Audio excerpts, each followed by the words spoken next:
नमस्कार दोस्तों, आपका स्वागत है आपके अपने चैनल TGNI वर्ल्ड में। दोस्तों, जैसा कि आप सभी जानते ही होंगे कि हर साल हजारों की संख्या में इलीगल माइग्रेंट्स छोटी छोटी नावों में सवार होकर ब्रिटेन पहुंचने की कोशिश करते हैं ताकि उन्हें ब्रिटेन में शरण मिल सके।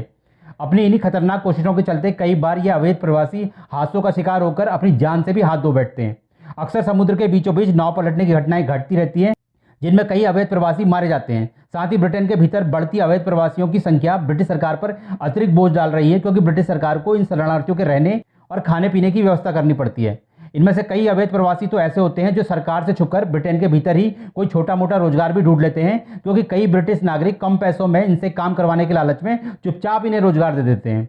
बढ़ते हुए अवैध प्रवासियों की समस्या से जूझ रही ब्रिटिश सरकार ने इसके हल के लिए अप्रैल 2022 में अफ्रीकी देश रवांडा के साथ शरणार्थियों को लेकर एक समझौता किया। इस समझौते के तहत ब्रिटिश सरकार अवैध रूप से ब्रिटेन आने वाले शरणार्थियों को अफ्रीकी देश रवांडा भेजेगी, जहां से ये शरणार्थी रवांडा में शरण पाने के लिए आवेदन कर सकेंगे। समझौते के तहत ब्रिटिश सरकार साल 2023 के अंत तक रवांडा को 24 करोड़ पाउंड का भुगतान कर चुकी है और 5 वर्षों के लिए यह कुल भुगतान 37 करोड़ पाउंड का होगा। दोनों देशों के बीच हुए इस समझौते के तहत 1 जनवरी 2022 से अवैध रूप से ब्रिटेन आने वाले लोगों को रवांडा भेजा जाना था। शरणार्थियों के डिपोर्टेशन की पहली फ्लाइट जून 2022 को रवांडा के लिए निकलने वाली थी, पर यूरोपियन यूनियन की मानवाधिकार कोर्ट ने इसे रोक दिया। साल 2022 में समझौते को लेकर ब्रिटिश संसद में एक विधेयक भी पेश किया गया। हालांकि इस विधेयक को काफी विरोध का सामना करना पड़ा। यहां तक कि ब्रिटिश सुप्रीम कोर्ट में भी विधेयक के खिलाफ याचिका दायर की गई, जिस पर ब्रिटिश सुप्रीम कोर्ट ने इस विधेयक पर रोक लगा दी।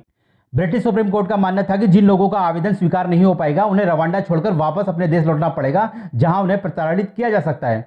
ब्रिटिश सुप्रीम कोर्ट ने इस विधेयक को मानवाधिकारों के खिलाफ बताया। यहां तक कि सुप्रीम कोर्ट ने यह भी कहा कि खुद ब्रिटिश सरकार ने ही रवांडा में गैर न्यायिक हत्याओं, हिरासत में मौत और टॉर्चर के आरोप लगाकर रवांडा की आलोचना की थी। तो ऐसे में ब्रिटिश सरकार कैसे इन शरणार्थियों को रवांडा भेज सकती है जो उनके लिए सुरक्षित नहीं है। ब्रिटिश सुप्रीम कोर्ट की आपत्ति के बाद ब्रिटेन ने दिसंबर 2023 में रवांडा के साथ एक नई ट्रीटी साइन की। साथ ही ब्रिटिश सरकार ने ब्रिटिश संसद में एक नया विधेयक सेफ्टी ऑफ रवांडा पेश किया, जिसमें ब्रिटिश सरकार ने बताया कि रवांडा एक सुरक्षित देश है। रवांडा के साथ साइन की गई नई ट्रीटी के अंतर्गत रवांडा भेजे गए शरणार्थियों को वापस यूके के अलावा किसी तीसरे देश में नहीं भेजा जाएगा। साथ ही नए समझौते के अनुसार रवांडा के सबसे कमजोर शरणार्थियों में से कुछ को यूके में वापस लिया जा सकता है, पर इन शरणार्थियों का चुनाव किस आधार पर किया जाएगा इसके बारे में कोई जानकारी नहीं दी गई। ब्रिटिश सरकार द्वारा लाया गया यह नया विधेयक फाइनली अब संसद के दोनों सदनों से पास हो गया है, जिसके बाद कुछ ही दिनों में यह ब्रिटिश राजा द्वारा साइन किए जाने के बाद कानून बन जाएगा। ब्रिटिश गृह सचिव जेम्स क्लेवरली ने कहा कि यह कानून अवैध शरणार्थियों को ब्रिटेन से बाहर निकालने की प्रक्रिया को रोकने के लिए किए गए झूठे मानवाधिकार के दावों और कानूनों के इस्तेमाल पर रोक लगाएगा। तो वहीं नए विधेयक के पास होने पर वर्तमान ब्रिटिश प्रधानमंत्री ऋषि सुनक ने कहा कि 10 से 12 हफ्तों में अवैध प्रवासियों को लेकर पहली फ्लाइट रवांडा भेजी जाएगी। इसके लिए कई चार्टर्ड विमानों को बुक किया गया है। प्रधानमंत्री सुनक ने कहा कि अब हर हाल में इस काम को पूरा किया जाएगा।